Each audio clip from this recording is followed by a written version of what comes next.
Hi, everyone. So your assignment for this weekend is what I call stress scales assignment. In the link, you will find three different stress scales. They're very different scales and they're meant to measure your stress. I don't give them to you because I think anybody else can measure your stress or tell you how stressed out you are. But I think they're a very, very, very helpful tool if you use them correctly.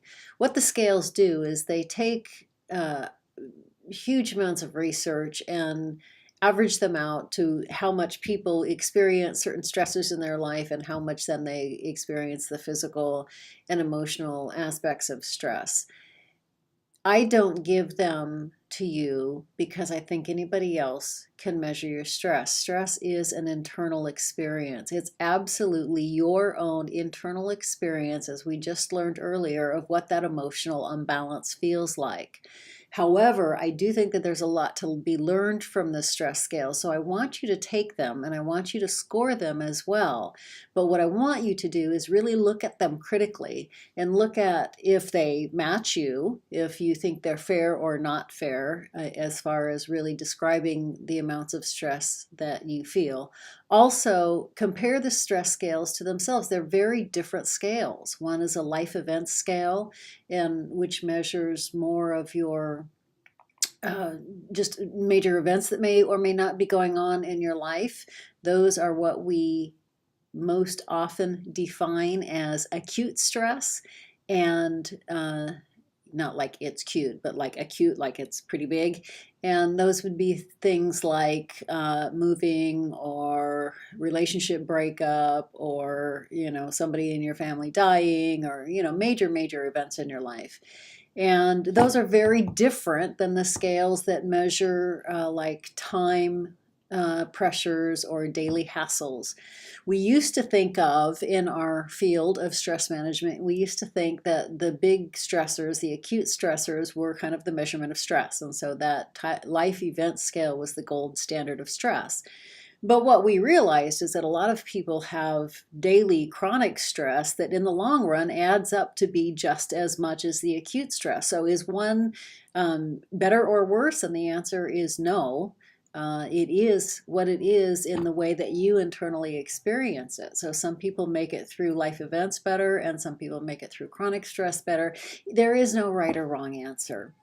It is what it is for you. But the reason why I give you those different scales is you can learn a lot from those scales. If you scored really high on the life event scale, maybe your best plan of action right now is just to take care of yourself and be nice to yourself through the challenges, which is very different than if you scored really high on the time pressure scales. If you scored really high on the time pressure scales, it might be that you're not managing your time very well. Or it could be that you're managing your time really, really well. It's just that you are too way overloaded, and that's something to look at too. So what I want you to do with these scales is I really want you to look at them critically. I want you to look at if they match you or don't match you. I want you to compare them to each other and how they may or may not reflect you in your life. One good example that I had is a student once she was just falling apart from stress. I mean, she just felt the stress. She felt stress all the time, and she felt like she was absolutely falling apart.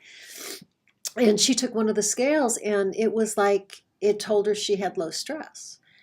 And she's like, I'm so stressed out. But what was really beneficial for her is to see it written out.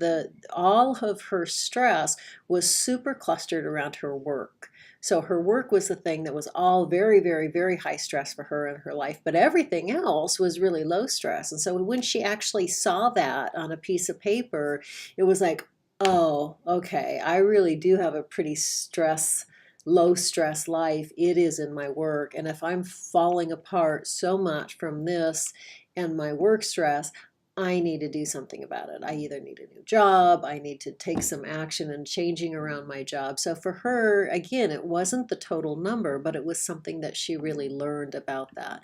So what I want you to do is I want you to take all of the three scales. I want you to look at them very critically. I want you to look at how they reflect or don't reflect your life. what you are going to submit is the reflection. I don't need the stress scales themselves. I just want you to submit again, it's a single spaced page typed reflection. So I want you to get pretty deep into kind of learning what you can learn from these. And again, if it goes off on a tangent of looking at different stresses in your life, then you know, if you're going off on a tangent, it probably means you need to go off on a tangent. Remember, all of this writing is personal stream of consciousness writing. You shouldn't be thinking about it. You should just be letting the pen or the keyboard write you. So it shouldn't take you that long, and it should be easy to kind of just let it write you. And if you find you're going off on a tangent, that means that there's something kind of vying for your attention.